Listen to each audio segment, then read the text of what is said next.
jornalista aí da área de alimentação, de food service. Estou aqui colaborando como moderador hoje no projeto da revista NutriNews, né?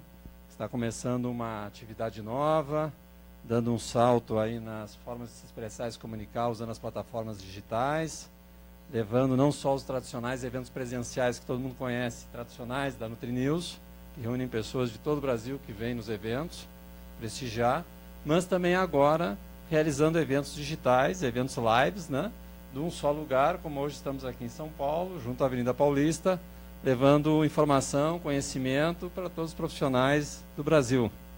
E a NutriNews, nesse ano, está começando um projeto com foco nesse tema da alimentação escolar, né, que vai merecer uma certa atenção, vai ser desenvolvido ao longo do ano e procurará justamente proporcionar para todas as pessoas que, de uma forma ou de outra, estão envolvidas nessa atividade, qualquer recantinho do Brasil, em qualquer pequeno município do Brasil, possam ter acesso à informação da mesma forma que as pessoas dos grandes centros, né?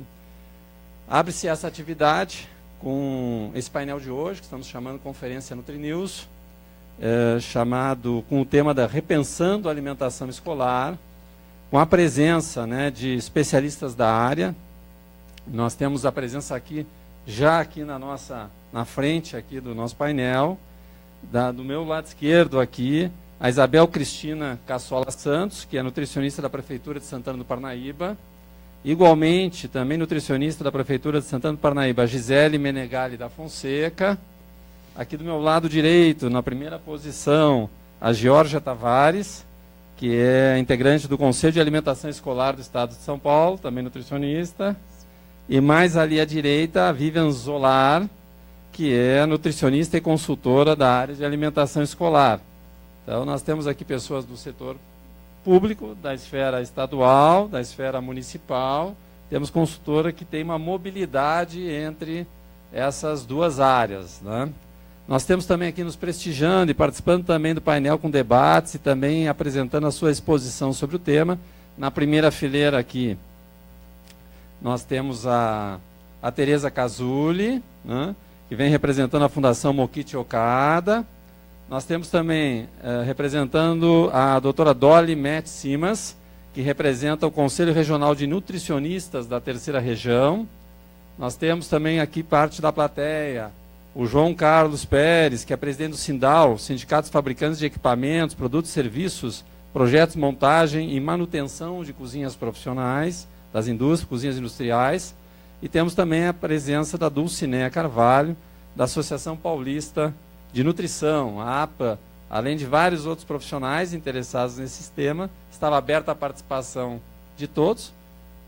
E eu vou dizer um pouquinho da dinâmica que vai ter durante o evento, em que, depois da minha abertura, eu vou pedir para cada uma das participantes aqui, mais a Tereza, que está aqui na nossa frente, fazer uma breve exposição sobre os desafios da sua área, o trabalho colocado na sua área, né, já que são profissionais do setor de alimentação escolar. E logo depois a gente vai abrir para interação com a plateia aqui, com perguntas, quem tenha, vai ter um microfone aí que vai passar. É só levantar o dedo e chamar o Matheus ali, nosso jornalista colaborador de plantão hoje.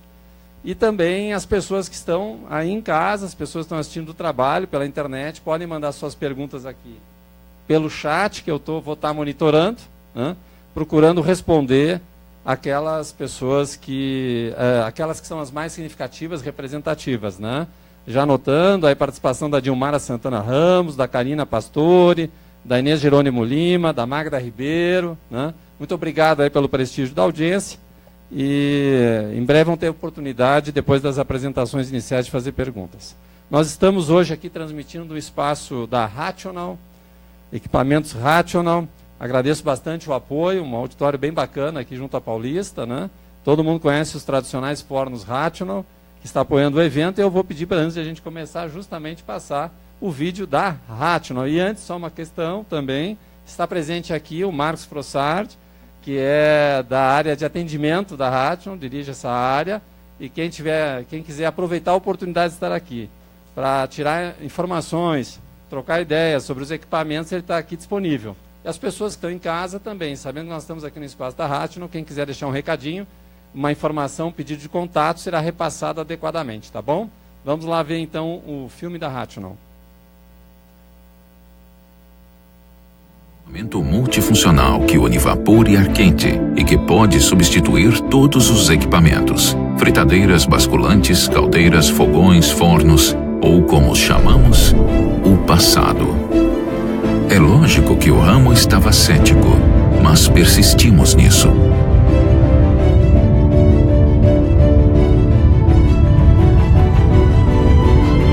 A cada nova geração, refinamos nosso forno combinado a vapor.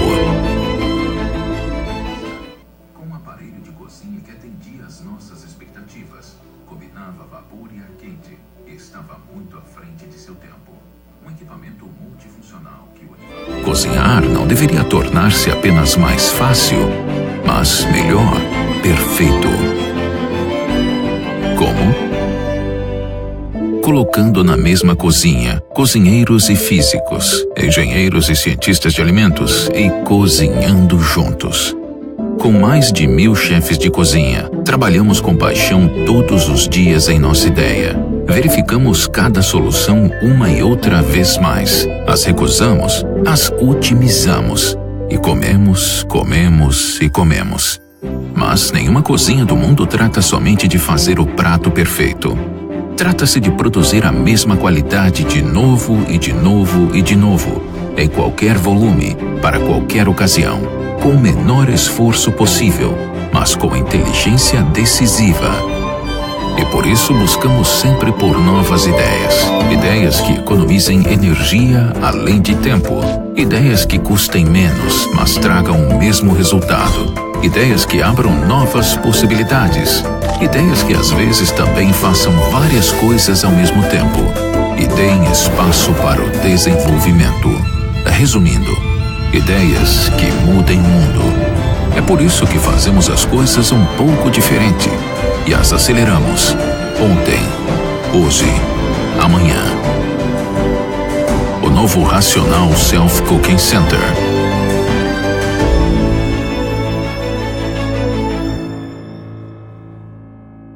Às vezes também façam várias coisas ao mesmo tempo. E deem espaço para o desenvolvimento. Resumindo, ideias que mudem o mundo. É por isso que fazemos as coisas um pouco diferente. E as aceleramos. Ontem, hoje, amanhã. O novo Racional Self-Cooking Center.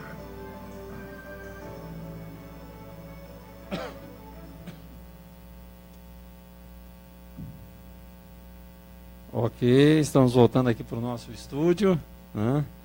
E assinalando também acompanhando o nosso live, a Sheila Ferreira, que está com toda a empresa de nutrição assistindo. Fizeram uma sala lá para assistir. A Patrícia Giraldelli, a Thalita. Quem quiser vai deixando o seu recadinho aqui, na medida do possível eu vou colocando. Alimentação escolar hoje, esse ano a ONU, né, as Organizações das Nações Unidas, vem dando uma atenção especial à questão da alimentação escolar em todo o mundo. E tem um programa especial que foi lançado no ano passado, voltado para a América Latina e Caribe, né? Alimentação escolar hoje que tem demandas de melhor desenvolvimento e aptidão das crianças, uma demanda também de onde a alimentação escolar pode ser uma ferramenta de transmissão da alimentação saudável, né? Demanda de pais, demanda do sistema público. E até eu separei algumas notícias da semana para a gente ver que eu acompanho as notícias do setor de alimentação escolar, sou bastante interessado. É impressionante o que tem de notícia toda semana, de várias ordens, várias camadas de interesse sobre o tema, né? Separei aqui só para questão ilustrativa, né? Coisas até, coisas oficiais do Senado, aprovada a inclusão da educação alimentar no currículo escolar. No caso não é alimentação escolar, mas do tema da alimentação na educação alimentar, no currículo das escolas. Uma experiência interessante, veganos do sertão, cidades baianas, retiram proteína animal da merenda escolar. É impressionante o volume e a diversificação de experiências que vários municípios estão tentando implantar de maneira diferente, que muda, que mostra pelo menos um movimento no setor, né? Falta questões também menos agradáveis, né? Falta higiene, cardápio até refeitório. Uma blitz do TCU no setor, em 130 escolas, achou falhas generalizadas no uso de verba de 600 milhões da merenda. Infelizmente, temos falado também na merenda, que é a questão da manipulação da verba pública, né? já uma referência elogiosa do Programa Nacional de Alimentação no Brasil, como referência na ONU, celebrou 63 anos nessa semana. O Programa de Alimentação Escolar do Brasil, que é considerado, por mais críticas que se façam, uma referência, né? Também a Organização Pan-Americana de Saúde falou que a alimentação escolar é o melhor caminho para melhorar a nutrição do Brasil, né? Ou seja, a nutrição e a alimentação é um veículo de debate, de discussão, de aprimoramento da sociedade fantástico nos dias de hoje, que envolve a família e o Estado como um todo. Bom, para começar então a exposição, vou pedir para a Georgia Tavares, que é nutricionista, integrante do Conselho de Alimentação Escolar do Estado de São Paulo, para contar um pouquinho do Conselho, do que faz e dos desafios da sua área. Agradeço o convite em nome de todos os conselheiros do Conselho Estadual de Alimentação Escolar. E até como você trouxe aí algumas manchetes que vão falar um pouquinho do que eu queria conversar hoje. É um programa extremamente importante, né, um dos principais responsáveis por tirar o Brasil do mapa da fome, e que hoje encara um outro desafio, que é o aumento do sobrepeso e obesidade, todas as patologias associadas, e como é que a gente faz para esse programa efetivamente cumprir o seu papel de ser um promotor de saúde dentro da escola, né?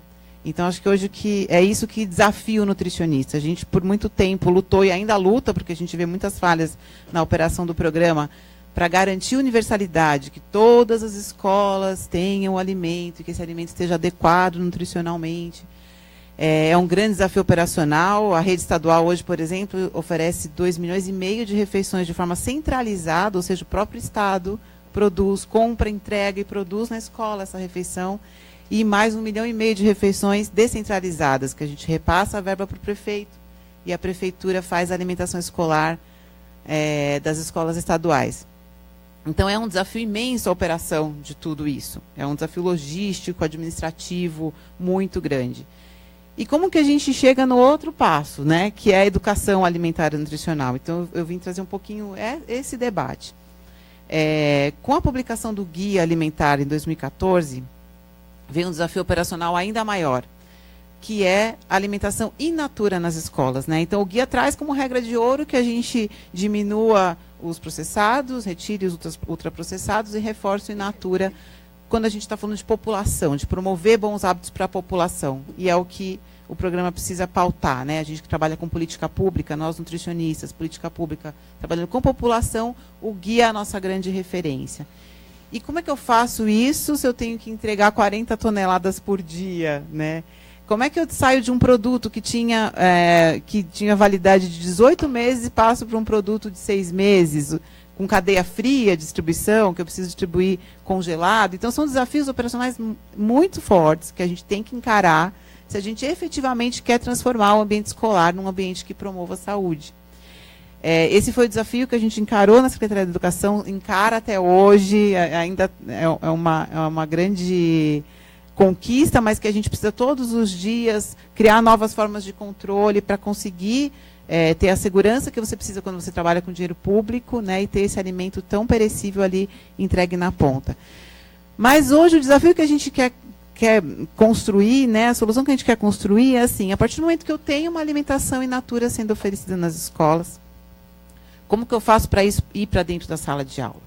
Como que eu faço para o meu estudante entender o que está sendo ofertado, e aquilo que está sendo ofertado está ali para educar, está ali para ensinar ele a comer bem. E aí eu trago 2 atores aí da alimentação escolar que às vezes a gente esquece, que é a merendeira, a nossa cozinheira, e o professor. Tá? Por que a merendeira? É a merendeira que está ali produzindo. A partir do momento que você começa a entregar para ela um alimento in natura, ela vai ter mais trabalho para processar aquele alimento. E se ela não entender o sentido daquilo tudo, ela nunca vai passar para o cozinhar dela e passar para o estudante o que está acontecendo. Então, eu vou contar um pouquinho de uma experiência que sempre me perguntam, então eu vou falar um pouquinho do Cozinheiros da Educação. A Secretaria lançou um projeto chamado Cozinheiros da Educação, onde nós colocamos chefes de cozinha, no caso a Janaína Rueda, foi uma chefe voluntária que faz esse trabalho conosco, de forma presencial, por isso que é um projeto que está em expansão, tem todo um cronograma, a gente não chega em 5.000 escolas do dia para a noite, né? Mas a gente vai de 30 em 30, né? São 30 merendeiras por treinamento presencial, E a gente vai conversar com elas, não só sobre técnica de cocção, porque elas são grandes cozinheiras, as nossas merendeiras, mas a gente vai explicar um pouquinho o sentido daquele prato. Qual a história daquele prato? O que ele traz de história, o que ele traz de contexto social, o que ele traz de meio ambiente, o que ele traz de nutrição também, tá? E por isso que a gente chamou uma chefe, porque o nutricionista, muitas vezes, ele tem um olhar muito forte para a questão nutricional daquele prato. E, óbvio, vai ter que ter sempre, né? Mas tem muito mais ali dentro daquele prato. E quando você traz essa outra realidade, a merendeira, na hora que ela vai cozinhar, ela traz todo esse pertencimento àquilo que ela está fazendo. E o mais importante, o mais gostoso desse treinamento, que foi até uma grande revelação, elas têm uma transformação de vida mesmo, quando elas entendem o quanto é nobre a profissão do cozinheiro e o quanto é importante para o cozinheiro, o quanto é importante para a sociedade que a gente tenha cozinheiros, né? Que todo mundo, esse resgate do cozinhar. A gente precisa ressuscitar isso na sociedade se a gente quer comer bem, se a gente quer ter saúde, tá? Então, a gente traz tudo isso no Cozinheiros da Educação. Depois também tem os slides que a gente pode disponibilizar, e dentro da site da Secretaria também dá para ter mais informação. E aí vem um outro ator aí que eu disse que é o educador, né?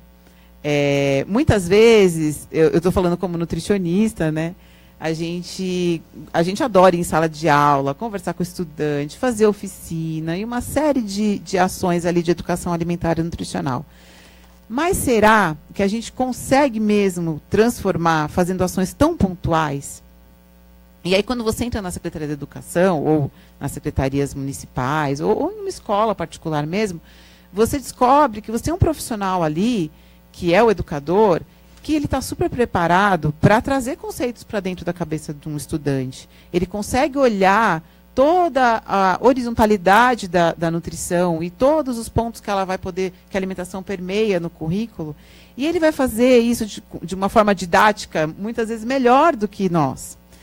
Então, hoje, o que a gente está repensando muito é o nutricionista trabalhando com o educador. Então, na hora da gente fazer uma formação, na hora da gente fazer uma oficina, por que a gente não faz isso com o educador, com o professor? Porque é ele que vai replicar isso, é ele que vai multiplicar, e é ele que vai levar isso para o estudante de uma forma muito mais eficiente, em alguns momentos, tá? Então, é isso que eu trago hoje para a gente pensar. O que a gente tem feito na secretaria valorizar os projetos pedagógicos. Tem muito professor por aí falando de alimentação o tempo todo.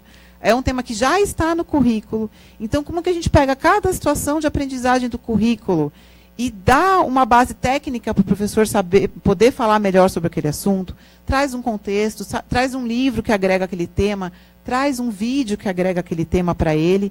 Então, troca de experiências exitosas. Então, uma professora de geografia que usa cartografia para falar, vai ensinar cartografia e usa a origem dos alimentos para falar disso. Um professor de matemática que usa o rótulo para ensinar porcentagem para os seus alunos. Então, você trocar essas didáticas, essas ferramentas é muito rico, e valorizar aquele educador que comprou a ideia da educação alimentar e nutricional e consegue falar disso em sala de aula e levar isso para os nossos estudantes, que é o grande objetivo. Tá. Ok, agradeço a introdução, Jorge. Inclusive a Silmara de Souza, que está nos assistindo, falando que cozinheiras são fundamentais mesmo. Pessoal lá do Conselho de Alimentação Escolar de Santana de Parnaíba, avisando que está assistindo lá. Pessoal também, as nutricionistas da Risotolândia, que é a rede de refeições, empresa de refeições coletivas, que atende mais de 1000 restaurantes pelo Brasil também assistindo. Legal, obrigado pela audiência. E agora vamos passar a palavra justamente para as Nutris de Santana de Parnaíba, contar um pouco da experiência lá. Nós temos a apresentação, que é a Gisele Menegali da Fonseca e a Isabel Cristina Cassola Santos. A Isabel que vai começar falando. Boa tarde. Eu quero agradecer o convite, tá? E a gente vai falar um pouquinho sobre nosso trabalho lá em Santana de Parnaíba, tá? E temos como tema a alimentação nos colégios municipais, valorizando a formação de hábitos saudáveis, cardápio para nutrir e aprender. Bem, Santana de Parnaíba é uma cidade histórica, ela foi fundada em 1580 e ela pertence à região metropolitana de São Paulo. Temos uma população estimada em mais ou menos 130 mil habitantes, né, 129.260 em 2016. A população é totalmente urbana. Temos 30.768 alunos na rede, servimos 67.400 refeições dia, são 67 colégios municipais, todos os colégios são municipalizados. Então, nós temos só 2 ETECs e todos os outros colégios são municipalizados. A gestão é centralizada, temos mais ou menos 300 agentes de serviço de alimentação escolar, que na verdade são as merendeiras, tá? E 4 nutricionistas.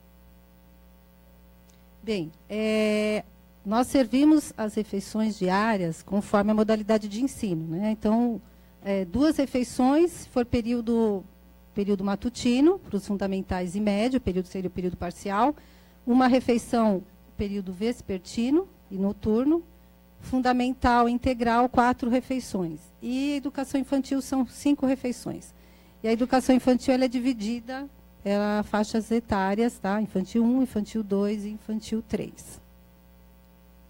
Bem, qual o nosso principal objetivo? Na verdade, é atender às necessidades nutricionais no período em que os alunos estão na escola, né? E promover também os hábitos alimentares saudáveis, dentro do que é exigido pela legislação. Bem, e nós, né, participamos do processo, né, da elaboração do cardápio, são os nutricionistas que realizam isso. A participação está desde o início da licitação, da chamada pública, tá, para aquisição dos gêneros. E o que a gente procura na verdade, como já foi falado, mas os alimentos in natura e minimamente processados. Bem, também a gente conseguiu introduzir no nosso cardápio alimentos integrais, tá, arroz, macarrão, biscoitos integrais, e as bebidas tirar as bebidas de baixo valor nutricional, tá? E antes mesmo de ser criada essa lei, de ser sancionada essa lei municipal lá em Santana de Parnaíba, né, a proibição de embutidos no cardápio, nós já não estávamos servindo esse tipo de alimento no nosso cardápio.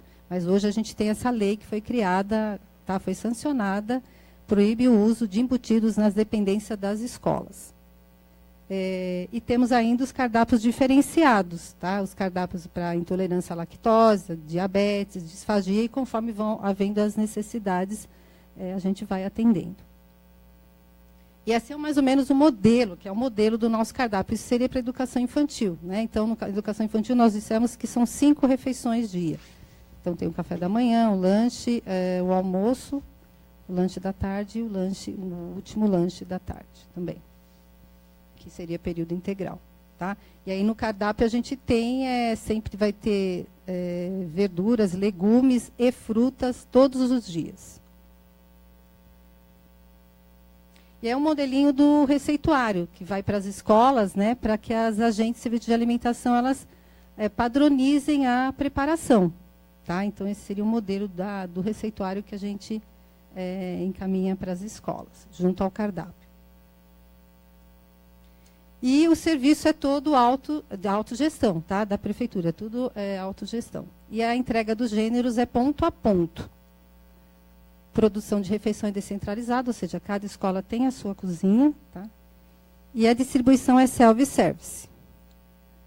E aí, junto dessa distribuição self-service, a gente procura fazer a educação alimentar e nutricional, tá? Para dar, na verdade, até com um apoio da coordenação pedagógica, porque é ali que eles acompanham que os alunos tenham autonomia, né, ao servir, ao fazer essa distribuição self-service. E a gente observa também certo controle de desperdício. Então, esse é o sistema self-service, tem os balcões, e a gente também tem a presença dos pratos de vidros, de talheres de inox, tá, na distribuição da refeição. Quanto à agricultura familiar, em 2017, a gente conseguiu atingir, tá, o que preconiza o FNDE, com a aquisição de sucos. Mas a nossa previsão na verdade, tem uma chamada pública do hortifruti, tá? Mas a gente está caminhando para isso, tá? Para a chamada pública do hortifruti. Então, dando continuidade, a gente tem nós fazemos as visitas técnicas nos colégios, né? Então, ela acontece de maneira frequente, e aí a gente procura sempre avaliar a estrutura física e as condições da cozinha, as condições dos equipamentos e a realização dos procedimentos que são exigidos pela legislação. E aí a gente está sempre orientando os agentes de alimentação quanto aos procedimentos que eles têm que fazer, além de uma forma também da gente estimular eles a produzirem a refeição com mais amor, com mais carinho, porque eles, quando chega lá na ponta e as crianças chegam e falam, tia, a comida estava uma delícia, elas veem toda a importância de tudo que elas têm que fazer antes de chegar lá. Então, isso também é bastante importante. Paralelo a isso, a gente faz a capacitação dos agentes de alimentação escolar 2 vezes por ano. A gente até gostaria de fazer mais, mas por conta da grade, de ter dos 200 dias letivos, isso acaba sendo um pouquinho complicado, mas a gente consegue juntar elas toda vez 2 vezes por ano. Nós abordamos os temas das boas práticas. A segurança do trabalho também é bastante presente. A gente tem uma parceria bem bacana com o pessoal da seção de medicina do trabalho, que auxilia bastante as merendeiras, que estão sempre treinando elas para que elas evitem ao máximo se acidentarem dentro das cozinhas. Abordamos temas também de motivação pessoal, de motivação e motivação profissional e até delas se entregar, a integração que elas têm que ter dentro da cozinha, né? Porque a gente sabe que uma equipe de agentes, quando elas são muito entrosadas, o trabalho delas rende muito mais e o resultado é muito melhor. As palestras a gente já conseguiu uma vez trazer o Dr. Bactéria em 2014. Essa foi em 2015, que a gente fez com a parceria com um dos nossos fornecedores. Esse foi o coffee break delas. Essa foi de 2017. E a educação alimentar e nutricional, que a gente faz, os projetos são desenvolvidos por nós, em parceria com a coordenação pedagógica das escolas, né? São desenvolvidos de acordo com a faixa etária, e são aplicados em parceria com os educadores dentro dos colégios. Às vezes no intervalo, ou a gente tem uma aula diferenciada, que eles vão para a cozinha, vão preparar alguma coisa. Essa foi uma atividade que foi apresentada à roda dos alimentos. Essa foi um joguinho da memória. E é isso. Tá ok. Obrigada. O pessoal lá de Santana Parnaíba está participando bastante, então com uma audiência explodindo lá. Jorge, Zílio, Karina Gouveia, Isabel Bulcão, enfim, então pessoal bem aí presente, participante. Vão guardando aí as perguntas para fazer em seguida. Agora nós temos a participação da Vivian Zolar, que é nutricionista, consultora na área, né?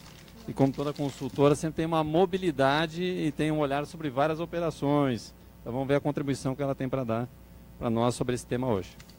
Boa tarde.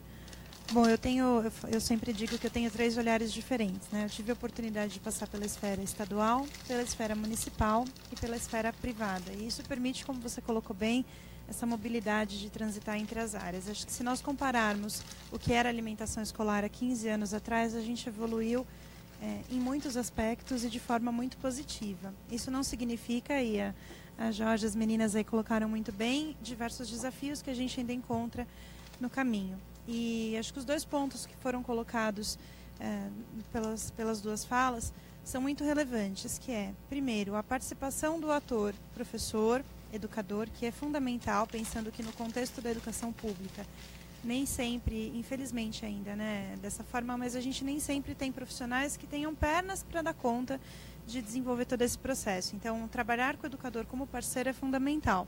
Não só por isso, né? É claro que a gente sabe que isso acontece também pelo número de profissionais que é pequeno, mas enxergando por um outro prisma, a gente sabe que é extremamente valiosa a participação do professor, à medida que a criança, no dia a dia, ela tem muito mais facilidade em formar vínculo e ter como referência o adulto que ela tem ali com ela, que é o professor, que é o educador ou o cuidador, no caso dos infantis, enfim. Então, a gente tem a possibilidade de ter um forte aliado ali, que é considerado pela criança uma referência, e que vai ter um impacto muito maior do que a nossa fala de maneira isolada. Então, quando nós, nutricionistas, estamos na escola e falamos com o aluno uma vez por ano, uma vez por semestre, a gente tem uma contribuição. Mas, certamente, o professor ali todos os dias incentivando a experimentação na hora da refeição, falando sobre alimento em sala de aula, levando o aluno para a horta, né? Isso tem uma contribuição valiosa e a gente percebe que os resultados, eles vêm de uma forma muito mais perceptível, né? A gente consegue enxergar isso muito melhor. Acredito que a gente ainda tenha desafios pontuais, principalmente relacionados à mão de obra, e isso faz com que muitas vezes a gente não consiga colocar em prática tudo aquilo que a gente gostaria. Então, pelo que eu percebi, Santana do Parnaíba tem conseguido fazer um trabalho belíssimo de trabalhar com refeições mais completas. Enfim, nem sempre a mão de obra nos permite, né? Na época em que eu estive na área pública, era realmente muito complicado ter mão de obra para preparar o básico. Então, a logística que a Jorge colocou é extremamente importante, porque você sair de um risoto liofilizado, você sair de uma carne enlatada pré-cozida e ir para o resfriado, para o congelado, para o in natura, é um desafio operacional, muito grande. E a gente ainda tem um grande desafio pela frente, que é equacionar as demandas que a gente tem de diferentes hábitos alimentares, demandas nutricionais. Então, a gente tem um número crescente de crianças com alergia alimentar dentro da escola, e é um desafio hoje trabalhar isso nas esferas, porque até a compra desses gêneros específicos e trabalhar um cardápio inclusivo ainda é muito difícil. Esse é um grande desafio, e conseguir atingir a meta que é proposta hoje pela FNDE dos 30% de uso da verba em relação à agricultura familiar, que um dos pontos, acredito que a maioria desconheça, quem não é da área, é a dificuldade de conseguir fazer uma compra de alimentos orgânicos em volume, né? Que é algo extremamente rico, mas que é muito difícil ainda de se colocar em prática. Acho que esses são os pontos que eu gostaria de colocar inicialmente. Tá, ok. Pessoal também sinalizando que o pessoal lá em Leme está assistindo também, pedindo aqui para dar um toque, né? Mais uma vez, Santana de Parnaíba muito bem representada pelas Nutris Isabel e Gisele. Obrigado pelo prestígio em Santana de Parnaíba. E agora nós vamos ter uma participação, porque dentro disso também nós temos o chamado terceiro setor. Nós temos poder público, temos as empresas, temos terceiro setor. Aí vamos dar uma participação aqui, por favor, para a Tereza Casulli, que representa justamente uma das entidades do terceiro setor, que cada vez mais se aproxima, buscando conhecimento, buscando desenvolvimento, para partilhar e vendo a alimentação escolar como um veículo, como um canal disso, multiplicador, né? Então, por favor, Tereza Casulli, representando a Fundação Mokichi Okada, falando um pouquinho sobre o trabalho que está sendo desenvolvido lá e a conexão que isso pode ter com a alimentação escolar. Boa tarde a todos, é com muita alegria que vamos compartilhar hoje. Eu fiquei assim muito contente desse trabalho bonito que vocês desenvolvem, aprendi bastante. E quando a gente fala em alimento orgânico, né, que é a equipe de nutricionistas, eu sou nutricionista também da Fundação, nós temos profissionais de todas as áreas, é uma equipe multiprofissional, e a gente trabalha com conscientização de consumidor há 15 anos. Então, a gente tem quase 40 livros com alimentos orgânicos. No decorrer desse trabalho, nós fomos observando um comportamento culinário diferente do alimento orgânico. Então, o que acontece? É um alimento que ele é muito fibroso, quando ele está muito duro, rijo, in natura, e é uma cocção extremamente rápida, e a casca, ela desaparece, ela se torna muito fininha. Então, nós vamos ter que ter uma tabela de fator de correção diferenciada para esse alimento e fazer o aproveitamento integral na hora da cocção. Acabou esse aproveitamento integral do saquinho de casca e de talo, por conta desse comportamento. Então, nós vamos ter que ensinar as nossas equipes, até chefes, a manipular esse alimento de forma a se fazer aproveitamento integral na hora que está cozinhando, né? Então, é um alimento que eu não vou precisar descascar, onde eu tenho toda a fibra, eu não tenho veneno, e tenho o valor nutricional na casca. Então, eu vou pegar uma cenourinha, se ela for consumida in natura, crua, eu vou ter que aplicar técnica de higienização, né? Vou consumir crua. Mas, se eu for cozinhar, eu vou só higienizar unidade por unidade e vou cozinhar, não vou descascar. Assim, na apresentação, eu posso apresentar os vários alimentos. A cenoura com a rama, que eu posso fazer um vinagrete com a rama, né? E caprichar. Então, isso, a Fundação, nós nutricionistas, a Thaís está presente, a gente tem um orgulho e a gente quer compartilhar isso. Por quê?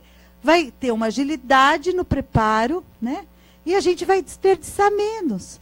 Então, todo esse trabalho foi sempre vinculado com custo. Olha, esse alimento é muito caro, ele é muito inviável, se um pé de alface custa X, o orgânico vai custar 2X. E se a gente tem esse aproveitamento integral? Ele não vai... Nós fizemos uma tabela demonstrando que ele acaba saindo um pouco mais barato do que o convencional, se a gente colocar essa perda no lápis. Então, por exemplo, uma couve... Eu acho que eu estou com a apresentação aí, não sei se é pertinente. Alguns alimentos para mostrar o quanto a gente perde. Né? Quando eu aprendi a fazer uma couve, eu tirava o talo, estraçalhava a folha, e é muito feito assim. E esse talo do alimento orgânico, ele fica muito macio quando cozinha.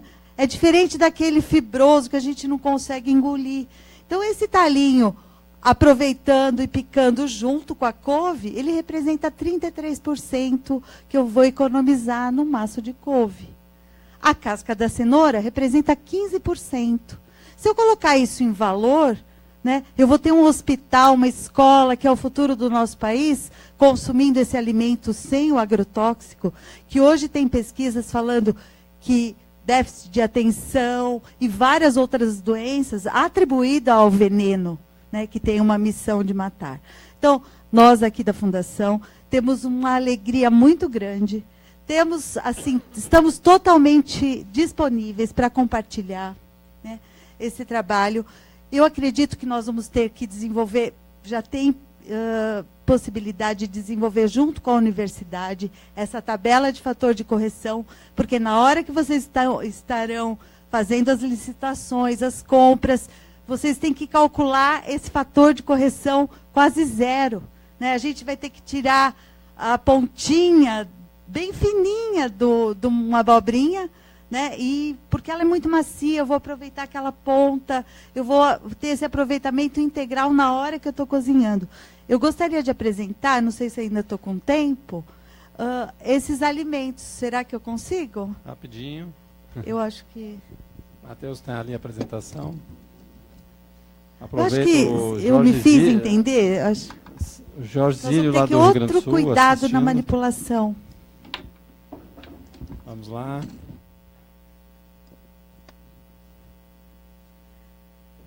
Nossa alegria é a gente também disponibilizar em hospitais, né? Quando o paciente está tão debilitado e por conta de custo, esse alimento não ser compartilhado. Você pode ir passando, né? Então, assim, a Fundação é sem fins lucrativos, tem mais de 40 anos, desenvolvimento de serviços para toda a sociedade. Pode passar? Pode passar? Então, Mokichi Okada, ele é um amante da natureza. Então, assim, a agricultura, ele falava que a gente tem que comer porque é gostoso. Então, esse alimento orgânico, quando a gente coloca na boca, é uma experiência nova. Então, a criança, ela vai sentir um sabor totalmente diferente. Comer porque é gostoso. Pode passar. Fora os benefícios, né, desse alimento. Pode passar. Pode passar. Então, assim, né, o convencional versus o orgânico, a gente tem um comportamento dele totalmente. Então, quando esse alimento ele é pulverizado com veneno e com agrotóxico, como o alimento é um ser vivo, ele vai se defender daquela agressão, fazendo com que o tecido conectivo do alimento, a fibra dele, né, se defenda do veneno, aumenta o tecido conectivo e ele começa a absorver água.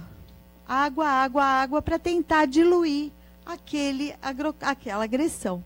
Então, por isso que o alimento ele fica muito fibroso, ele é macio quando ele está cru, o alimento convencional, e quando ele é cozido, ele fica extremamente fibroso. Então, aquela casca que tem aquele agrotóxico muito dura, o talo muito duro, que você não consegue ingerir e engolir. Pode passar. Então, assim, a gente já tem estudos vendo a superioridade nutricional desses alimentos, né? Pode passar. Então, aqui, esse experimento, rapidamente, o comportamento do alimento, como ele está se deteriorando, né? Então, a gente coloca para as crianças verem Como que apodrece um alimento da agricultura natural, um alimento orgânico? Então, ele, na deterioração, ele apresenta um odor assim, de fermentação, meio avinagrado, e ele vai perdendo água e ele não se deteriora. E o mesmo alimento, no mesmo período, como ele apodrece, o alface. Então, se você abrir esse pote, o cheiro é, assim, assustador, né? Então, assim, esse visual é bem interessante para a criança ver, né? Pode passar. Então, assim, alimentos orgânicos in natura.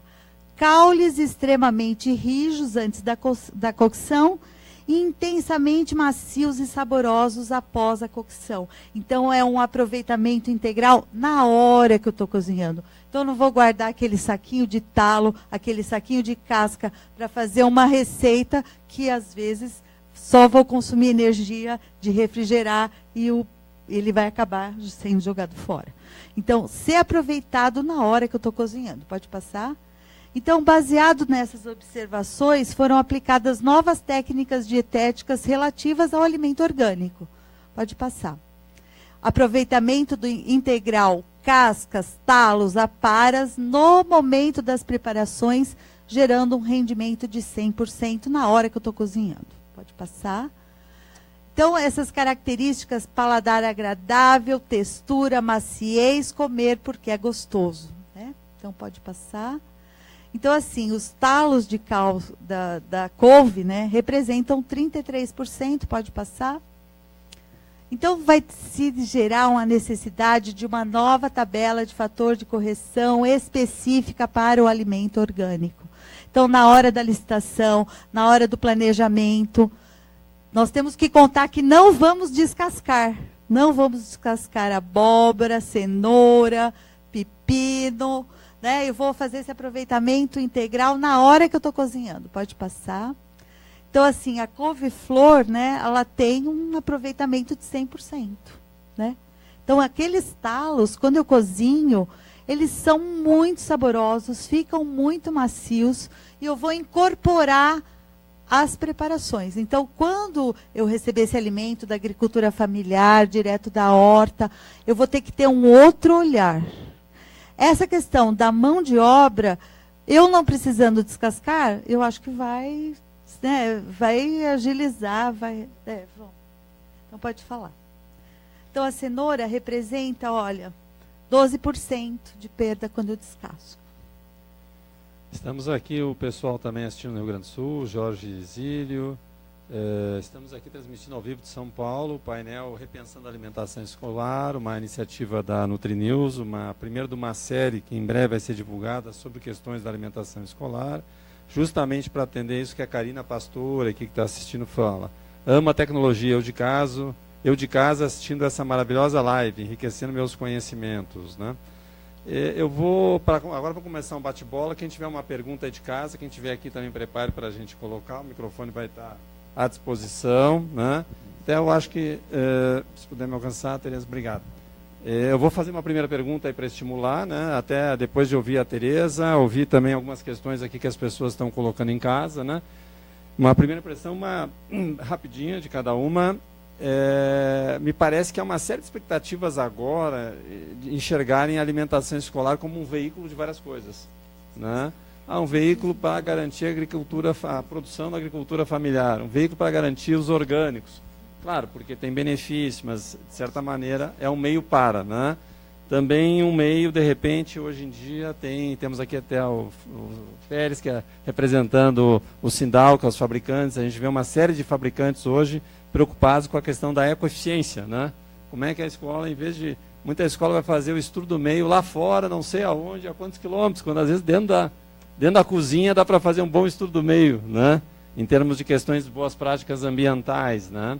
Agora nós temos também, que a pessoa que comenta justamente, eu acho que a Bianca, ela não viu o início nosso, mas a Bianca, ela coloca justamente essa questão desse PL aqui, onde então o senador Pedro Chaves, né, ele vê que colocar no currículo da escola a questão da educação alimentar, né, nos ensinos ciência e biologia.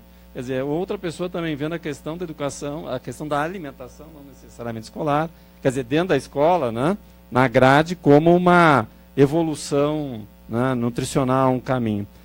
Vocês acham que a alimentação escolar consegue atender tudo isso?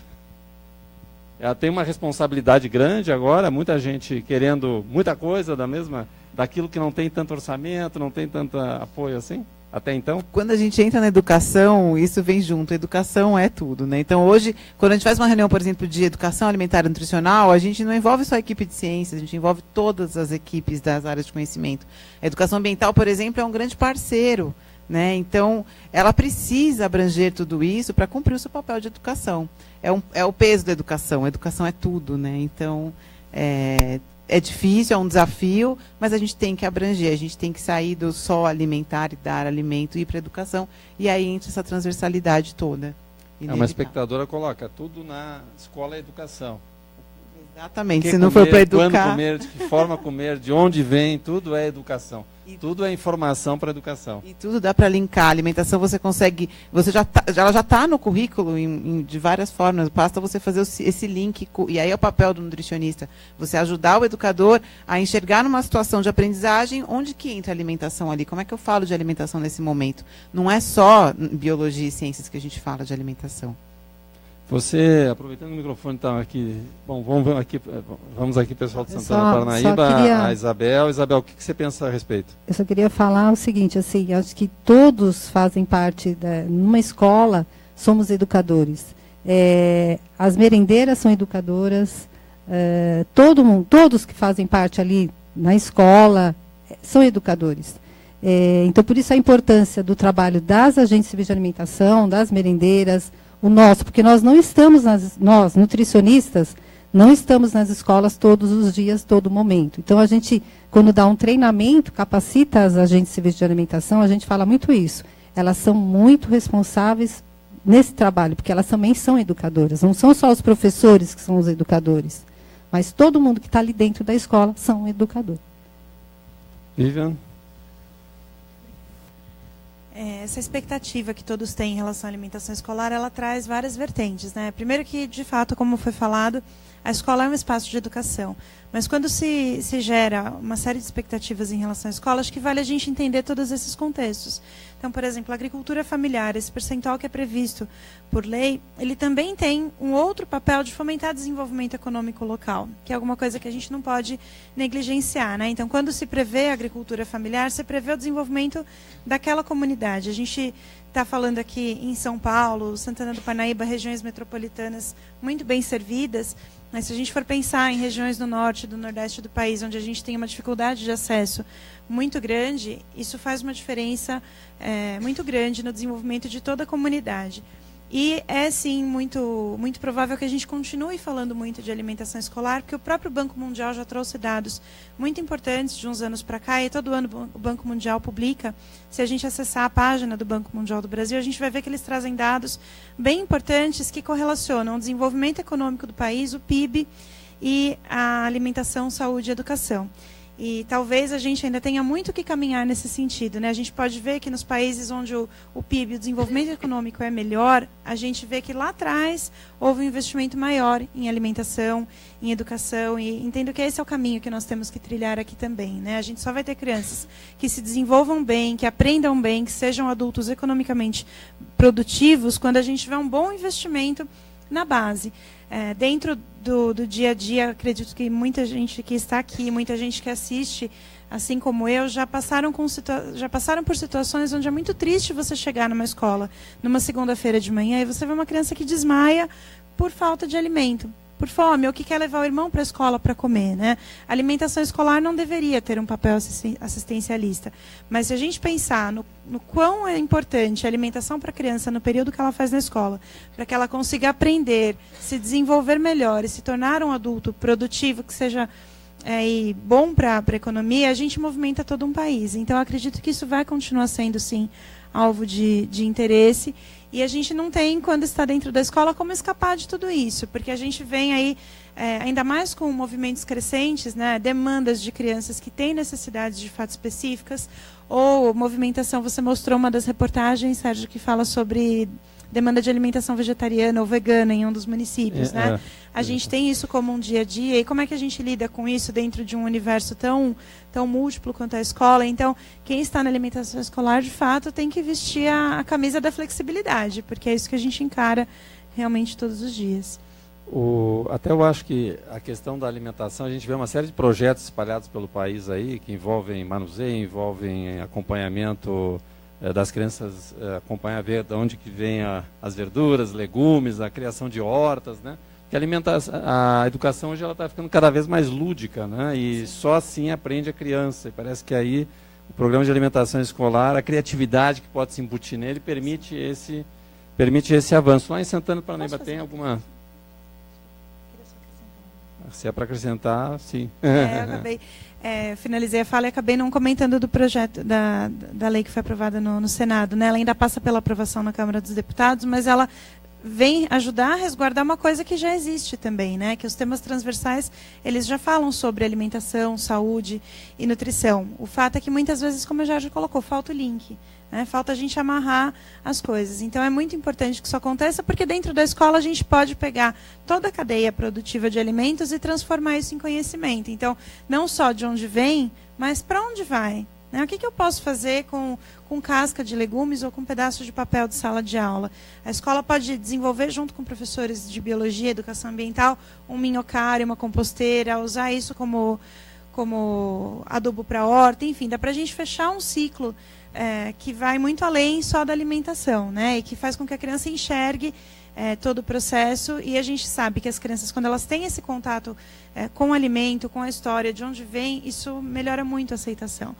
Muitas não sabem nem de onde vem, porque às vezes moram numa região que não lhe proporciona isso, e às vezes deixam de comer por pura falta de contato. Então isso realmente tem um impacto muito positivo. Obrigada. Um pouquinho das hortas, a gente tem alguns colégios lá em Santana que tem hortas, né? Então as crianças elas aprendem a plantar e colocam lá sementinha e vê crescer e até colher, e elas até comem, fazem a salada, e a gente vai levar isso para a mesa e até leva até para casa. E aí eles estão também ensinando a família, né? Não são só eles que estão aprendendo, eles estão levando isso para casa, o que às vezes em casa eles não tinham, eles estão aprendendo, levando para casa, porque não, agora eu quero isso. Né, isso me falaram que é bom, eu aprendi que é bom, então agora eu quero que seja assim. Então isso é muito bacana também. Fazer uma espécie de pinga-fogo rápido de questões que as pessoas estão colocando aqui pela internet, então passar em alguns pontos. Tinha essa questão aí das hortas também, eu acho que sempre tem que ser visto, né, o aluno, a criança principalmente, hoje é um veículo de transformação da família, né, de envolvimento da família, de mudança de valores, de cidadania, de importância com o meio ambiente. Então a escola acaba podendo ter, através da alimentação escolar, um papel de liderança nisso, né? Aí eu vou colocar a questão que foi colocada aqui, aí uma de vocês coloca. Aí quem quiser da plateia também opinar, né? Tem uma coisa até aqui, Dolly, que não sei se você queria falar, que coloca o seguinte, e a nutricionista, o profissional nutricionista, né, que hoje em dia nem sempre tem a estrutura suficiente, ou não tem o volume de pessoas suficiente, ou não tem um programa de incentivo, e cada vez está assumindo responsabilidades maiores em programas que acabam tendo fundamental importância dentro da escola e dentro daquela sociedade, né? Você acha que falta um pouco de valorização dos profissionais responsáveis nisso? Vocês querem responder? A Dolly quer responder de alguma forma? A Dolly Metz Simas, que é do Conselho Regional de Nutricionistas da Terceira Região. Vice-presidente. Hoje estamos como vice-presidente. Essa questão de alimentação escolar tem nos preocupado bastante, principalmente na área de fiscalização, porque todos os municípios são fiscalizados pelo São Paulo e Mato Grosso do Sul, pelo Regional 3, e a gente tem visto muito descumprimento da legislação em relação a essa questão de alimentação escolar do profissional que é o profissional-chave de todo o programa, que é o nutricionista, né? Quanto a isso, o Conselho tem trabalhado em cima de uma política mais agressiva, fazendo contato com uma rede política, porque é um tema muito fragilizado nessa área, e que eu sempre brinco nos fóruns que a gente realiza. Tem alguém aqui, primeira-dama, casado com o prefeito? Não, né? Tem algum deputado? Uma deputada, também não. E é o que mais a gente precisa, o vereador, ou o que seja na área da política, é o que mais a gente precisa na área da nutrição, né? Um influenciador de políticas públicas.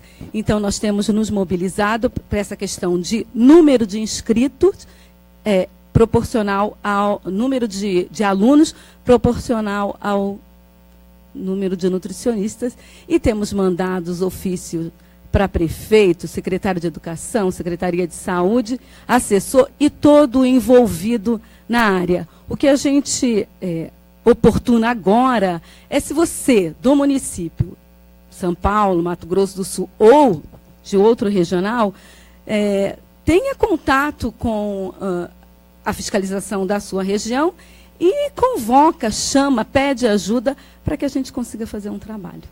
Aliás, esse sempre foi dentro que eu acompanho a área de nutrição, até de food service também, mas particularmente na área de nutrição, eu sempre falei que acho que nesse aspecto a comunidade de profissionais tem que se mobilizar um pouco mais para justamente poder ser uma influenciadora de políticas públicas, né? Que você vê surgindo coisas em várias áreas, até no Senado Federal, e não necessariamente está sendo acompanhado ou sendo ouvidos profissionais. Não dá para chegar e criticar, dizer que estão fazendo alguma coisa sem a participação, se por acaso as organizações da área não têm essa mobilização, né? Se não tem essa representatividade. Infelizmente, hoje Brasília, nesse aspecto, é a principal influenciadora e vejo muito como necessário ter essa participação. Também dentro desse pinga-fogo, rapidamente, tem aqui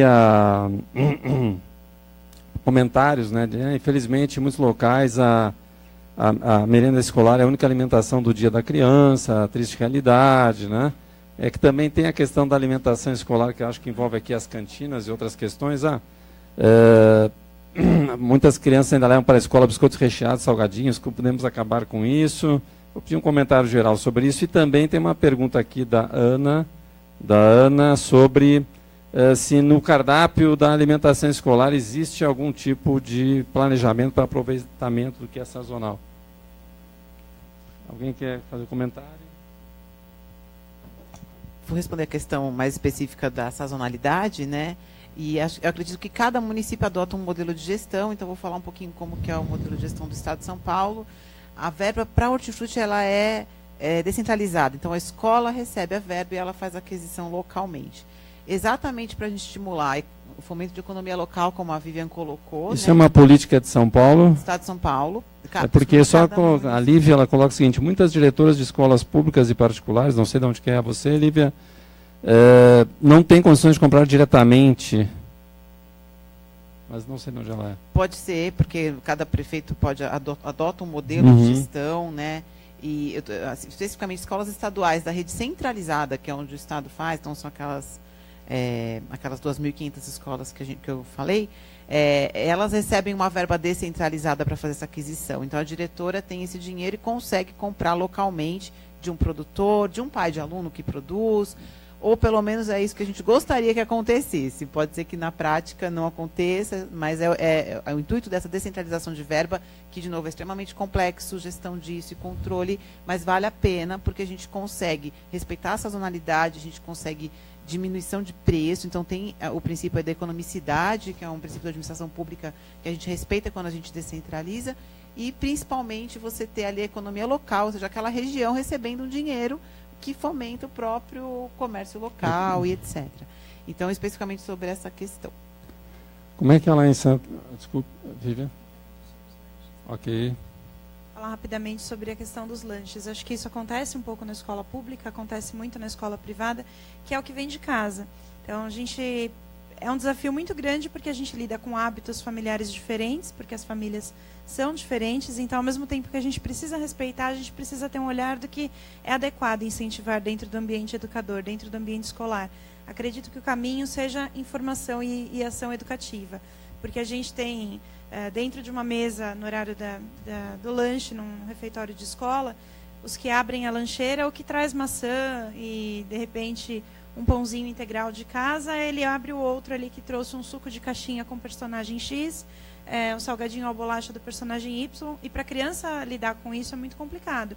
A criança não tem discernimento, né, para fazer essa escolha, então cabe à família ter esse incentivo, mas a gente precisa chegar com isso como informação, porque na hora do lanche, por exemplo, é inviável a gente tentar fazer qualquer tipo de algo para ajudar a mediar uma situação. Então, o caminho é realmente que quem está na ponta, então nutricionistas, educadores, ajudem a caminhar com as famílias em relação a isso e formatar acordos de conduta, né? Por que não fazer um dia da fruta compartilhada? Então, nesse dia, todo mundo traz uma fruta que possa ser dividida com um colega, um melão, uma melancia, um abacaxi, enfim.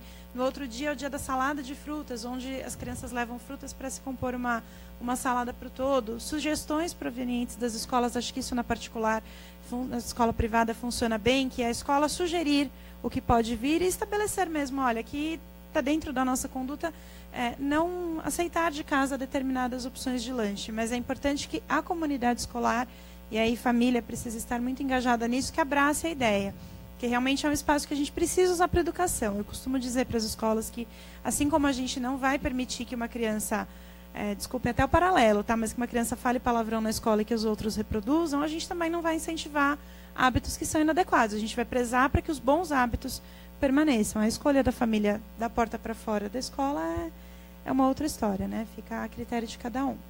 A Lívia Ribeiro esclarece, essa que estava participando aqui, que falou da prefeitura, ela é do Rio de Janeiro e trabalha em ambiente prefeitura do Rio de Janeiro. Obrigado pela audiência no Rio de Janeiro, estão com vários estados nos assistindo, né? Acho bem interessante esse estado do sistema do estado de São Paulo, distribuição da verba para compra local, né? Porque na área pública, quanto mais você desconcentrar, melhor. Menos grandes verbas você tem as verbas mais pulverizadas, que a capacidade de auditar e ter otimizadas, o uso local é bem melhor, né? Aqui um comentário da parte de Santana do Parnaíba. Lá em Santana é um pouquinho diferente, porque a nossa compra ela é centralizada e a gente só distribui ponto a ponto. Então, a gente consegue respeitar essa sazonalidade quando a gente faz a licitação no começo e a gente vê quais produtos vão estar bons em determinadas épocas e são nessas épocas que eles são introduzidos nos cardápios. Né? Então, a tangerina, por exemplo, ela não é época o ano inteiro, então a gente não consegue colocar ela o ano inteiro no cardápio, mas em determinados momentos ela entra assim. Falando um pouquinho da cantina. Quanto à cantina, nós não temos cantina nas escolas, ou seja, não é permitido a cantina, né? Mas assim, a gente sabe que em alguns momentos, em festa junina, em alguns momentos até existe essa questão do arrecadar dinheiro para a festa junina. Mas a cantina mesmo nós não temos. Aqui uma participação só da cantina também, né? Ok. Só um instantinho, Dolly, já. Como as escolas estaduais, muitas têm cantina, né? Vou falar um pouquinho de um trabalho que está sendo desenvolvido. Existe uma regulamentação do que deve ser comercializado nas cantinas, o que pode ser comercializado, e muitas vezes ela não é respeitada. Nós temos dificuldade de fiscalização. Quem faz a gestão da cantina é a Associação de Pais e Mestres. É uma associação, então existe um debate aí, o quanto que o Estado pode penalizar uma associação, por exemplo. Tem uns debates jurídicos aí bem pesados sobre cantinas. Mas o que a gente percebe é que, assim como ela colocou, você dentro de uma escola particular estabelecer uma conduta ali alinhada com a comunidade, é o que funciona também para a cantina. Então, é conscientizar a comunidade por que aquela cantina é muito importante, que dentro do ambiente escolar você ensine as pessoas. Você pode ter a cantina como uma opção de escolha. O estudante pode ter o programa de alimentação escolar ou uma cantina que ofereça opções saudáveis, uma fruta, um lanche, né, saudável ali. Então, a gente acredita na cantina como opção de escolha, só que a gente precisa muito trabalhar a comunidade para que a comunidade saiba, fiscalize aquela cantina, que ela efetivamente funcione como uma escolha saudável. Tá? E aí é aquela história, né? Poxa, mas ele vai comer salgadinho, ou ele vai comer outras coisas em casa, mas isso é fora. A escola ela está ali para ensinar. Então, ele vai falar palavrão fora da escola, mas dentro da escola a gente não vai falar palavrão. E com a alimentação é o mesmo comportamento. Mais uma participação da Dolly, vice-presidente do Conselho Regional de Nutricionistas, terceira região aqui de São Paulo. É uma pergunta, eu vi que a Jorge está como conselheira, e a Vivian eu sei que também é conselheira, foi conselheira um tempo, do Conselho de Alimentação Escolar, que como esses CAIs, eles podem apoiar as nutricionistas do Programa de Alimentação Escolar.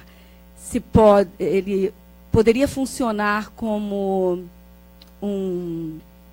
uma fiscalização, um apoiador, e se vocês, como nutricionistas, recomendariam, já que a gente está em audiência nacional, a participação dos nutricionistas nesse conselho?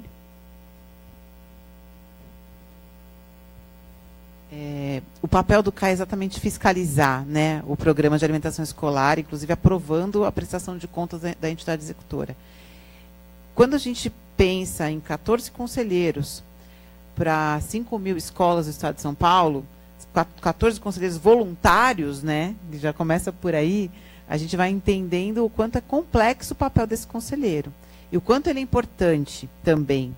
Então, hoje, o CAI, ele está ali o tempo todo olhando, porque ele tem acesso direto ao secretário da Educação, no sentido de cobrar, falar, olha, isso não pode ser assim.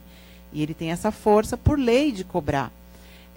Sempre tem pelo menos normalmente, os CAIs que eu costumo conhecer, não sei como que é em Santana do Parnaíba, a gente tem a participação do nutricionista, tanto de entidades relacionadas à nutrição, então hoje a gente tem a APAN, que participa do Conselho Estadual, como também do nutricionista da entidade executora, né? A entidade executora tem uma vaga dentro do Conselho de Alimentação Escolar exatamente para isso, para fazer essa ponte. E é um trabalho árduo, é bem preocupante, os conselheiros, todas as reuniões, a gente coloca isso, a nossa dificuldade de cumprir o nosso papel, dado do gigantismo do Estado de São Paulo e o número super reduzido de conselheiros, mas estamos ali a gente se reúne todo mês, a gente faz visita em escolas, a gente aponta, a gente leva para o Ministério Público, a gente leva para a entidade executora, a gente leva para todos os órgãos para poder ir melhorando a qualidade da alimentação escolar ofertada. Tá? Complementando o que a Georgia trouxe, o CAI tem esse poder legal e é muito importante que a gente consiga unir sociedade civil, porque é um órgão de controle social, então a possibilidade da sociedade intervir em um programa público, de gestão pública.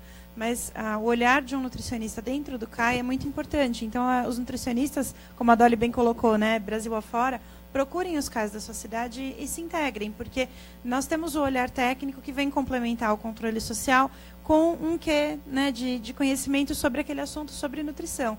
Então, a gente consegue auxiliar muito, inclusive servir como ponto de apoio para que o nutricionista que atua naquela gestão do programa, do PNAE, naquele município ou no estado, que ele tenha um apoio do próprio órgão de controle social para conseguir executar algumas coisas.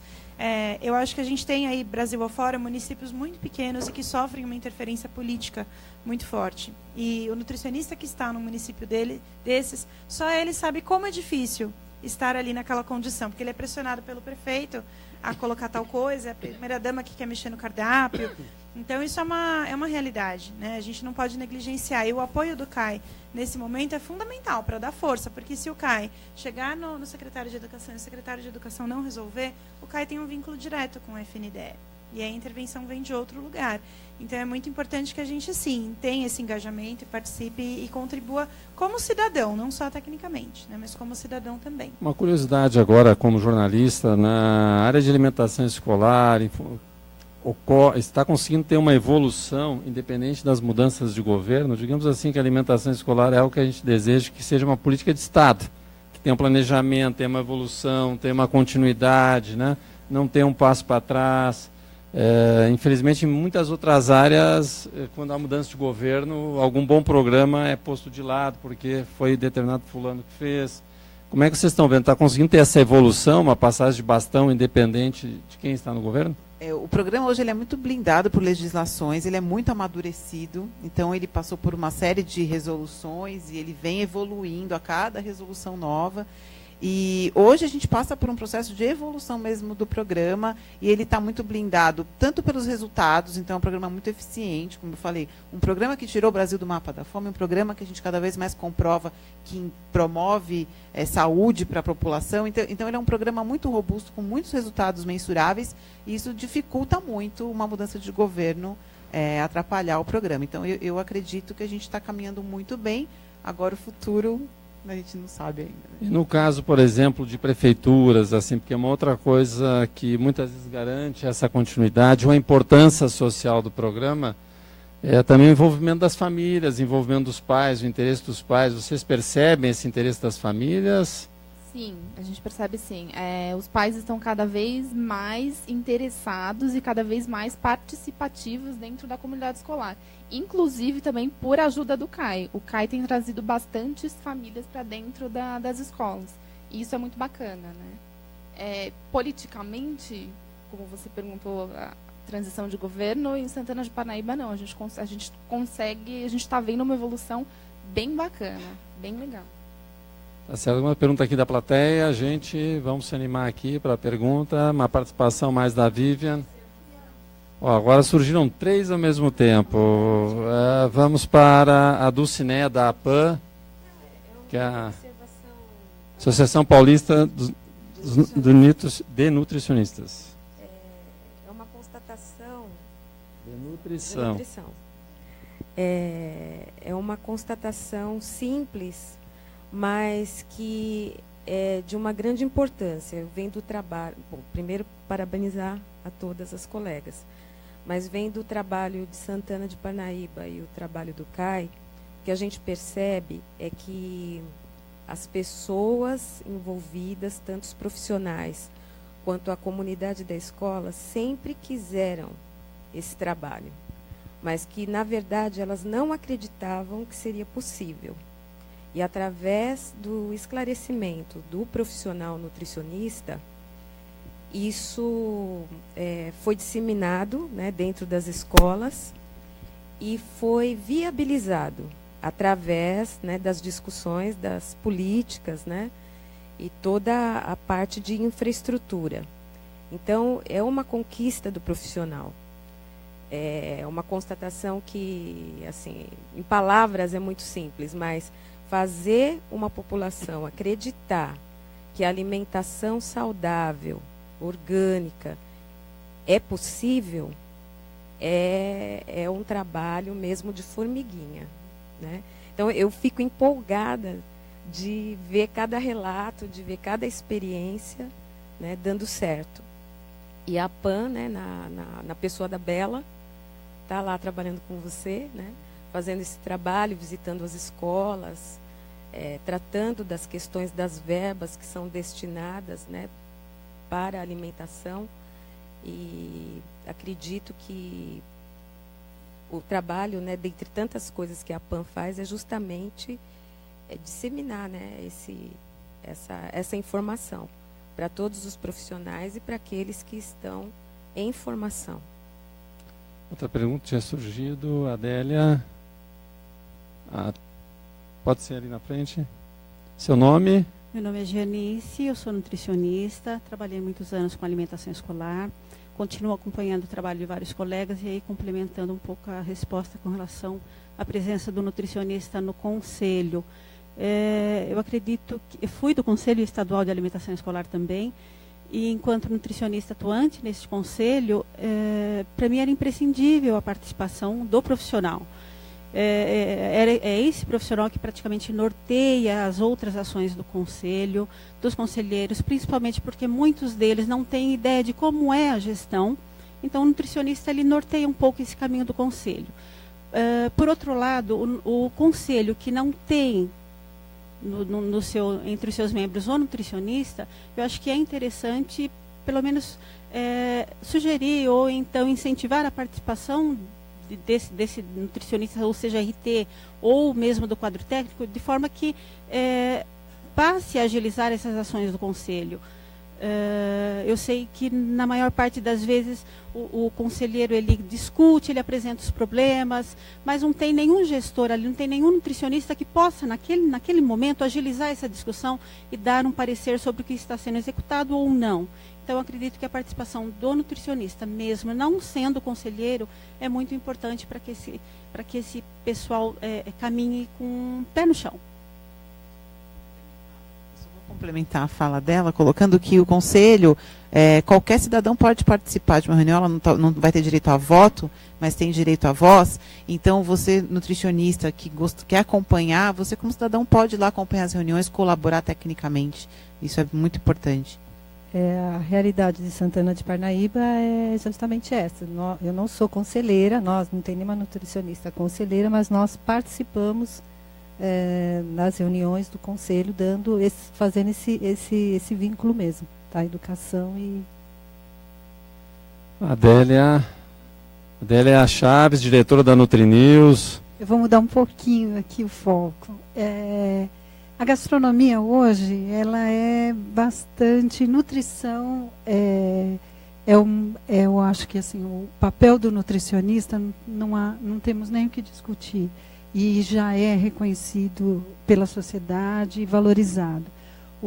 A gastronomia, ela ganhou uma relevância até por conta de programas de televisão e tudo mais. E as crianças, elas curtem esse tipo de programa e tudo. E, de repente, chefes se tornaram influenciadores, né? E tivemos o caso do Jamie Oliver, né, no Reino Unido. E aqui no Brasil, até houve uma tentativa do próprio Jamie Oliver associado aí a uma marca, mas que não deu muito certo. Mas a gente teve, recentemente, um trabalho interessante aqui no estado de São Paulo, com a chefe Janaína Rueda. E aí eu queria, se possível, Jorge, que você nos contasse um pouquinho desse trabalho, porque foi um trabalho do que eu acompanhei, que motivou bastante as merendeiras, né? E eu acho que pode ser uma experiência interessante de ser contada. E só fazendo até introdução na sua resposta aqui, se me permite, né, que exatamente os profissionais de gastronomia hoje, eles construíram uma reputação em espaço muito grande, né? E para justamente nutricionista, setor de alimentação, conseguir dar o salto desejado, né, ele precisa ganhar visibilidade através dos profissionais, né? E aí muitas vezes os chefes profissionais do grande mercado, eles podem justamente trazer e emprestar essa visibilidade, né? É algo que se completa. Eu não falei muito do Cozinheiros da Educação durante a apresentação, que eram só 10 minutos, mas é um projeto, um dos mais bonitos que eu já vi na área da alimentação escolar, que foi, a chefe Janaína Rueda, ela na verdade cedeu uma tarde por semana do dia dela para conversar com as nossas cozinheiras. Então, num primeiro momento, o que a gente fez? A gente teve uma conversa de nutricionista para cozinheiro, né? Porque a Janaína, ela se coloca nesse papel de cozinheiro. Isso é muito bonito também. Ela conseguiu entender as limitações do programa. A gente não tem um rol de produtos maravilhoso para oferecer, não posso fazer receitas mirabolantes, eu tenho uma produtividade altíssima. Então, quer dizer, eu preciso fazer 300, 500, 800 refeições por dia, com 4 merendeiras, muitas vezes. Então, assim, tem uma realidade ali que precisa ser levada em conta na hora de pensar a alimentação escolar. E a Janaína trouxe esse olhar, ela soube, né, enxergar essas dificuldades, e a gente sentou e começou a conversar pratos que fossem tipicamente paulistas, que trouxessem um contexto cultural da nossa sociedade, que ensinasse alguma coisa, que o professor de história, que outros professores conseguissem trazer, através daquele prato, um contexto para a sala de aula. A equipe técnica de nutrição, tendo o olhar para nutricional, ali para os nutrientes que a gente estava oferecendo naquele prato, para a viabilidade, para a economicidade, se realmente era viável, né? E a gente ficou testando pratos juntas, né, da equipe de nutrição com a equipe da Janaína Rueda, e chegou ali em 15 pratos que a gente oferece hoje na alimentação escolar. E aí veio o outro ponto que é o mais importante, que foi quando ela senta com as cozinheiras e vai falar do papel do cozinheiro. Então, o que eu falei ali na minha fala, né, desse papel do cozinheiro, é exatamente a Janaína Rueda. Então, é um chefe de cozinha que entende a importância do cozinhar para a sociedade e dispôs o tempo dele, né, para fazer um bem para a comunidade. Então, às vezes a gente pensa em ajudar alguma entidade. Não, ela falou, eu quero dar o meu tempo para a alimentação escolar. O que vocês precisam? E a gente conseguiu construir esse trabalho junto. Então, espero que isso inspire outros nutricionistas e outros chefes por aí, porque foi uma parceria que deu muito certo. Foi transformador na vida de cada cozinheiro e foi transformador na vida, na alimentação escolar do estado de São Paulo. Tá? Existe algum link onde a gente possa achar esse trabalho? Sim, no site da Secretaria da Educação, então é educacal, que é de educação.sp.gov.br /alimentação, alimentacal, _escolar, tá? Lá tem algumas informações, tem vídeos, e a gente ainda vai alimentar com mais informações são ainda. Projetos assim que já estão formatados, tem desenhos, tem um sucesso que eu acredito que aí possam ser replicados, né? Ninguém precisa inventar a roda, eu acredito, né? Exatamente. Temos uma pergunta lá do fundo, o senhor lá, gostaria que se apresentasse, por favor. Boa tarde, meu nome é José Ricardo. Eu queria colocar o seguinte, é indiscutível, inquestionável o trabalho das nutricionistas nesse Brasil afora. Não tem o que discutir, não tem o que se falar. No desenho do cardápio, na adequação dos produtos que são veiculados. Minha pergunta vai num outro sentido, né? Como é que as nutricionistas hoje veem hoje os programas de governo? Por exemplo, existe no governo do Estado de São Paulo, Secretaria de Agricultura, o programa Viva Leite, que são introduzidos micronutrientes, vitaminas A, D e ferro. Existe o próprio governo federal que introduz ácido fólico e ferro na farinha. E no preparo dos produtos existem perdas hoje. Como é que vocês veem hoje a possibilidade de introdução de micronutrientes via sucos, pães, arroz fortificado, no sentido de complementar essas possíveis perdas no processo de preparo dos alimentos nas escolas? Obrigado.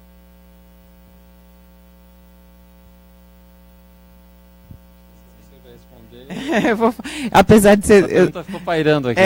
Porque é um programa da Secretaria de Desenvolvimento Social, então não é um programa que eu acompanho muito de perto, não sei como é que estão os debates, né, tanto o Viva Leite quanto à fortificação dos alimentos. Quando a gente caminha no sentido do guia alimentar, da alimentação in natura, a gente tem uma certa dificuldade de falar de suplementação e fortificação. Então, é um debate, inclusive, que a gente tem muito mais dentro da segurança alimentar e nutricional, junto com a agricultura. Então, eu também sou conselheira do CONSEA, isso a gente debate um pouco mais profundamente ali. Mas como a gente está... O programa de alimentação escolar em si, como ele está saindo do ultraprocessado, do processado, indo para o in natura, a gente não ampliou muito o debate de fortificação, tá? A gente está mais tentando trazer da natureza, o que a natureza tem mesmo para oferecer. A gente caminha mais no sentido dos orgânicos também, que é um desafio super importante. Assim que essa tabela estiver pronta, por favor, porque é muito importante a gente comprovar a economicidade. Hoje é o maior limitante para a aquisição de orgânicos, é a economicidade. Então, eu acho que a gente pode até levar para um outro debate, um outro momento, chamar especialistas aí para conversar mais sobre esse tema. Tá? Tá certo. Mas o que eu ia pedir para a Vivian, já que vai complementar também, é que a gente falou bastante, aqui a gente falou repensando a alimentação escolar, mas não necessariamente só na área pública. É que aqui, como a nossa bancada tem uma experiência grande em área pública, eu queria que a Vivian, que eu acho que tem uma mobilidade no mercado público e privado, falasse um pouquinho também, desse um panorama como está isso nas escolas particulares. Resposta então e vou para isso. Esses programas eles surgiram principalmente em função de carências específicas na população, né? Então a fortificação de farinha de trigo é uma forma de diminuir essas carências. O que a gente precisa de fato é ter estudo que ampare a real necessidade desses estudos, dessa suplementação, dessa fortificação. O que às vezes falta. Então, adicionar um nutriente a um produto por si só, a gente não consegue medir se isso vai ajudar ou não, se isso não vier de um estudo prévio. Então, a gente precisa muito que as secretarias de saúde, em nível estadual, municipal e federal, que elas se empenhem, de fato, em saber dados. Porque, recentemente, houveram tentativas de se distribuir pó com complementos, sachês, obrigada, Dolly, sachês com pó para complementar, enfim, mas isso foi distribuído de uma forma que pareceu, assim, pouco aleatória, sem identificar de fato onde precisa disso, né? Para que a gente tenha esse olhar. Primeiro, existe demanda? É realmente necessário fazer esse trabalho?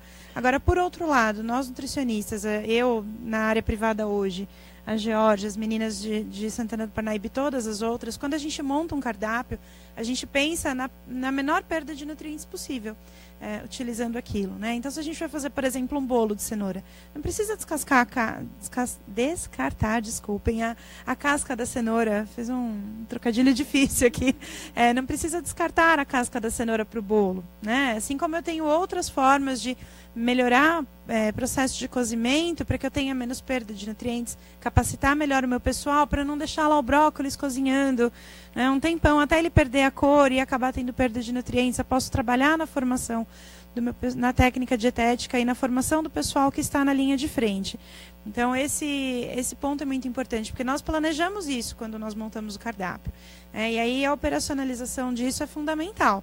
Então, cada um dentro das suas possibilidades precisa caminhar com isso. Então, hoje a gente tem esse trabalho da Janaína Rueda, que é fantástico, que é mais uma forma de chegar no pessoal que está na linha de frente, mas as meninas, quando visitam também as escolas, fazem essa orientação, eu faço essa orientação também. Então, dentro dos diferentes âmbitos, isso tem esse papel de garantir que o aproveitamento nutricional seja o melhor possível, né? E aí, respondendo aí o que o Sérgio colocou, na alimentação escolar privada, onde eu atuo há 10 anos, a gente tem todas as realidades de prefeituras e estados, só que em dimensões menores.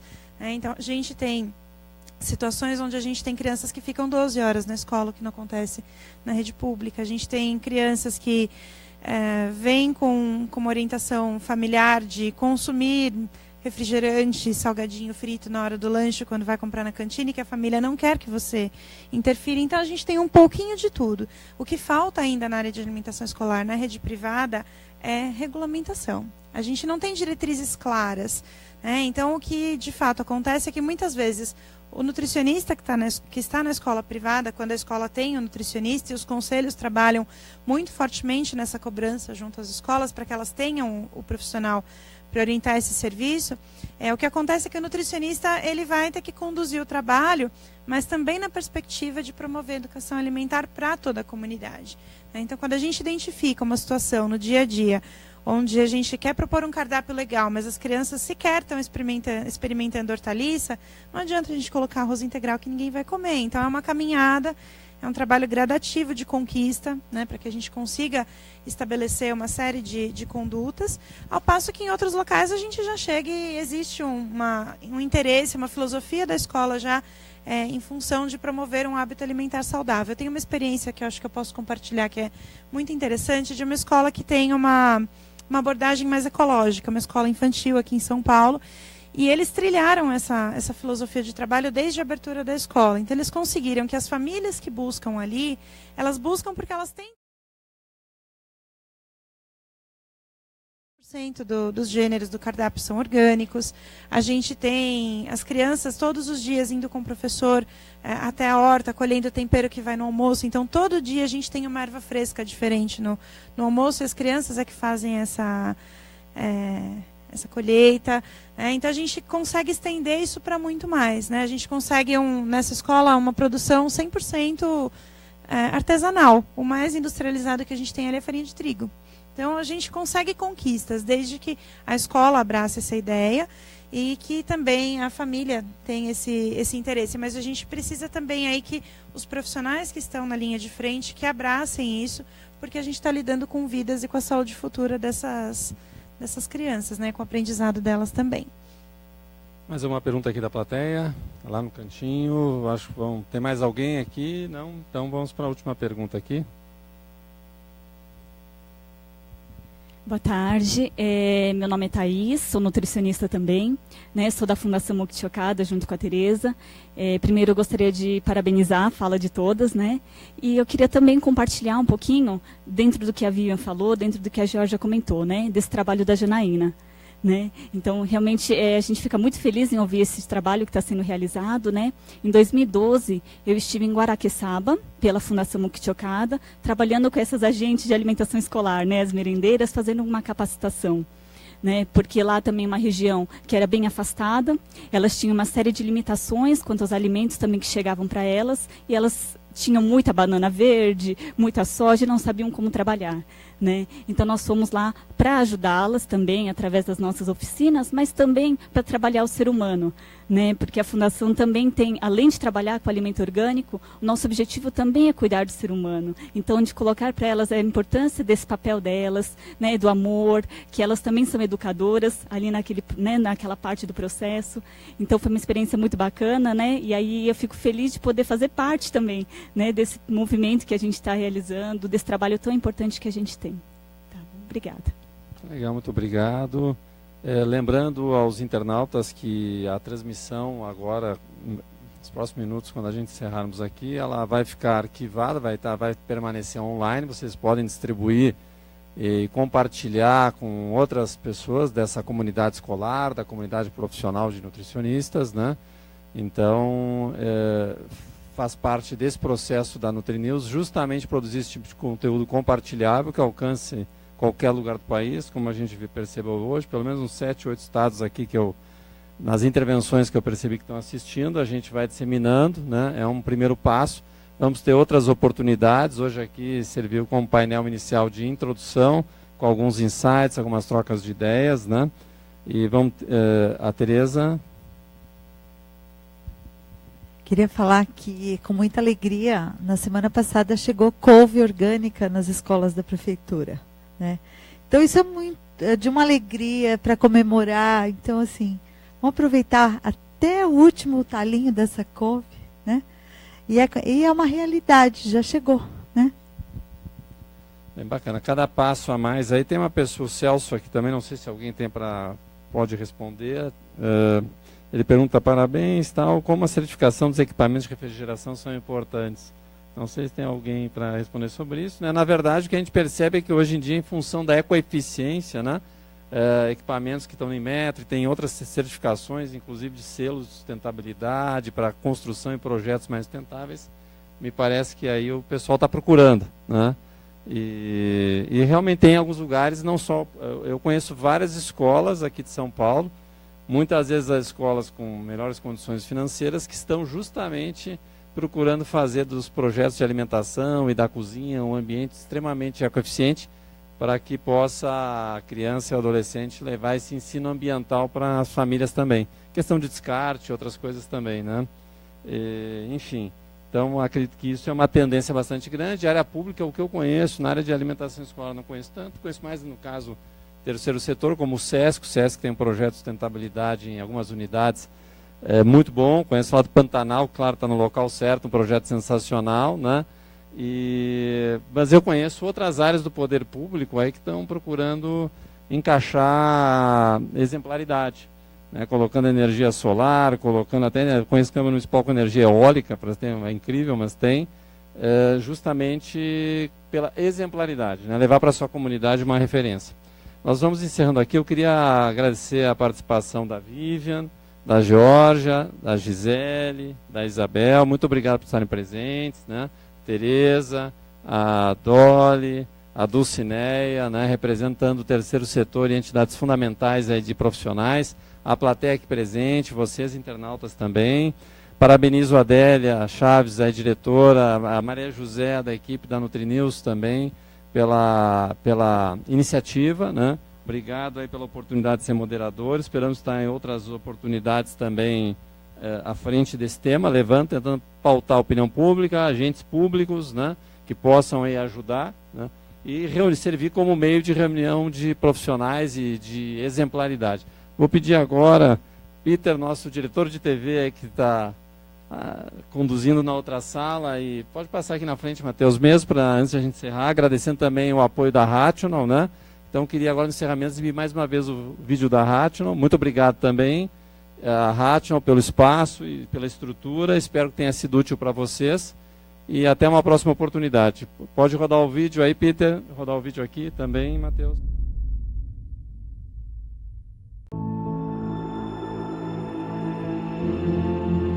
Por que fazemos as coisas do jeito que as fazemos? Por que cozinhamos, grelhamos, assamos, sempre com a mesma técnica? Sempre pelo mesmo método. Não dá para fazer diferente? Cadê a vontade de algo novo, de algo fora do comum, da mudança? Em 1976, encontramos nossa resposta. Com um aparelho de cozinha que atendia às nossas expectativas, combinava vapor e ar quente e estava muito à frente de seu tempo. Um equipamento multifuncional que une vapor e ar quente e que pode substituir todos os equipamentos. Fritadeiras, basculantes, caldeiras, fogões, fornos, ou como os chamamos, o passado. É lógico que o ramo estava cético, mas persistimos nisso.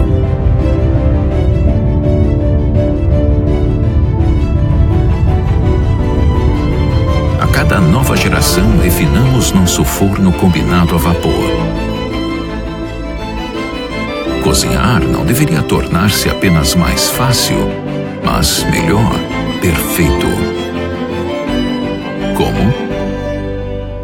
Colocando na mesma cozinha cozinheiros e físicos, engenheiros e cientistas de alimentos e cozinhando juntos.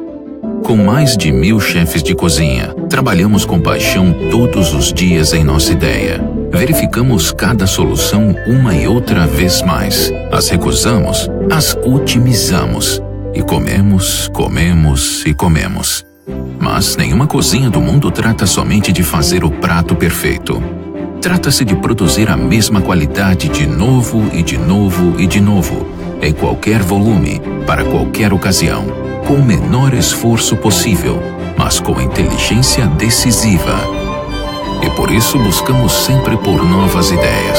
Ideias que economizem energia além de tempo. Ideias que custem menos, mas tragam o mesmo resultado. Ideias que abram novas possibilidades. Ideias que às vezes também façam várias coisas ao mesmo tempo. E deem espaço para o desenvolvimento. Resumindo, ideias que mudem o mundo. É por isso que fazemos as coisas um pouco diferente. E as aceleramos. Ontem, hoje, amanhã. O novo Racional Self-Cooking Center.